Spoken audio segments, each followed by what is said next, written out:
Ask a professional bicycle driver what it's like working on Victoria streets and he'll probably tell you, if you're a cyclist, you're invisible. You know, just nobody sees you, nobody pays any attention. if ever there was a person who knows and understands what all the problems facing cyclists in Victoria are, Dennis Beams is the one. The former bicycle safety coordinator for the City of Toronto is now the chairman of the Capital Regional District Bicycle Safety Task Force. How bicycle-friendly a city is Victoria?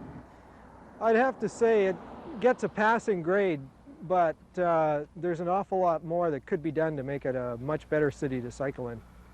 Victoria's quadruple the provincial average bicycle accident rate is not solely a function of cyclist versus driver. Beams took us on a tour of some roads in Victoria which virtually invite accidents because of their design. Roads like Bay Street. The curb lanes are really not wide enough to comfortably share between a bicycle and a car. And so you get cars trying to squeeze around the bicycle instead of waiting their chance and then moving into the center lane. The new white line traffic island at Dallas and Douglas is great for cars, but was apparently designed without a thought for cyclists. Now that's just engineered in, and unfortunately, I think we need to get to the engineers and explain to them how to better engineer the roads for both bicycles and cars. And one of the worst hazards is found at the railway tracks on Wharf Street.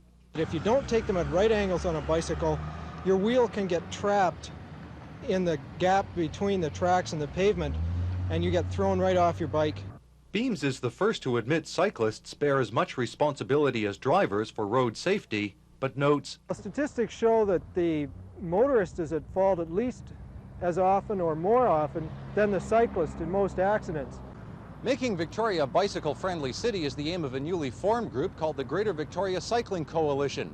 It's planning a big rally at the legislature June 3rd, where politicians will be presented with a list of recommendations for improvements that would make Victoria a safer city for cyclists and for drivers.